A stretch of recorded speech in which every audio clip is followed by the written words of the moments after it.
faut y aller.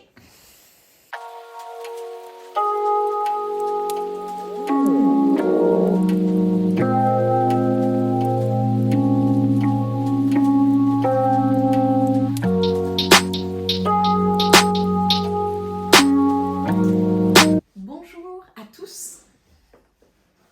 Aujourd'hui, on va parler du barf, on va parler de l'alimentation de mes chiens, ce qui a changé, le pourquoi du comment. Je vais pas vous faire des préparations du barf et tout parce que déjà moi ça me dégoûte et c'est pas facile de le faire. Et puis en plus vous avez déjà tout ça sur internet, mais je vais vous expliquer les avantages, les inconvénients, pourquoi moi j'ai choisi ça et c'est parti.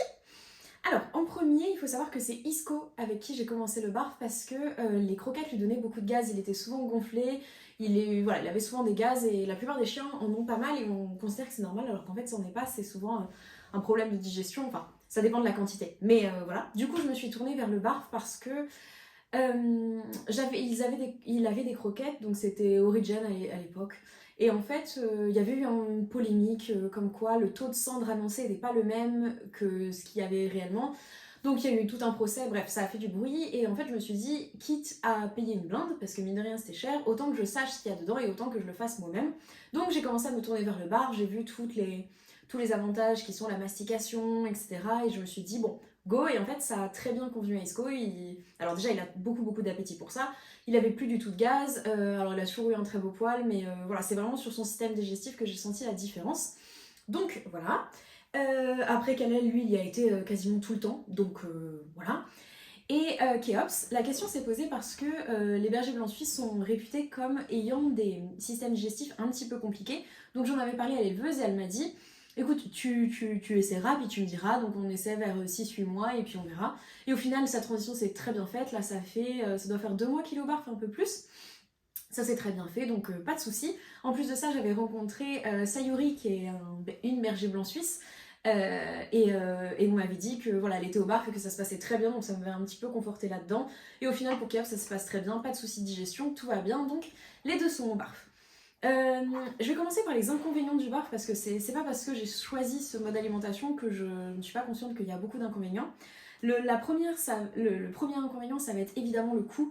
C'est beaucoup plus cher, faut dire ce qui est. En plus, moi, je reprends pas mal de trucs au magasin bio, donc c'est encore beaucoup plus cher. Ça prend beaucoup de temps au niveau de la préparation parce que c'est comme quand vous faites à manger pour une famille, hein, il faut que ce soit équilibré, etc. Il y a plein de calculateurs de barf sur internet, donc ça je vous l'épargne.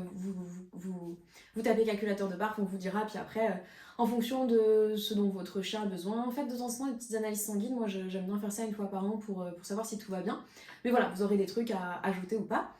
Donc le coût, le temps et aussi le transport parce que moi qui bouge beaucoup, il faut que je prévoie toujours que dans les Airbnb il y a un congèle, il faut que je prévois une glacière, enfin tout ça pour pouvoir leur emmener, ou alors il faut que j'achète sur place mais il faut que j'ai tout, enfin voilà, bon, quand c'est pour quelques jours, c'est pas, quand je veux dire c'est pour 2 jours, c'est pas très grave s'ils n'ont pas absolument tout, on fera ça à la maison, mais bon, quand même faut y penser, un sachet de croquettes c'est quand même vachement plus pratique à emmener que du barf. Voilà, concernant les avantages, il y en a quand même aussi beaucoup, c'est de l'alimentation fraîche. Il y a tout le travail de mastication qui est fait, vous savez exactement ce que vous mettez dedans puisque c'est vous qui le mettez, vous choisissez la qualité. Et ça pour moi c'est important, même si je vous le dis, il y a beaucoup d'inconvénients et j'en suis totalement consciente. Il y a aussi le stockage, j'y ai pas pensé, mais le stockage, moi j'ai un énorme congèle qui n'est que pour mes chiens. Voilà, donc bref, tout ça pour vous dire que même si je suis consciente qu'il y a beaucoup d'inconvénients, je me dis que quand même c'est ce qu'il y a de mieux pour eux, pour mes chiens en tout cas. Faut savoir que tous les chiens ne supportent pas le barf. Hein. C'est pas parce que je vous dis que moi je trouve ça formidable que c'est le cas pour tout le monde. Hein. Il y a des chiens qui ne supporteront jamais ça parce que trop d'années d'alimentation industrielle notamment. Bref, donc c'est beaucoup plus naturel, il y a la mastication, il y a le fait que vous sachiez exactement ce qu'il y a dedans. Eux, ils ont un appétit de dingue là-dessus. Isco, ça fait quasiment 6 ans qu'il y est, il adore ça. À chaque fois que je lui sors le barf, c'est vraiment la fiesta. Donc voilà.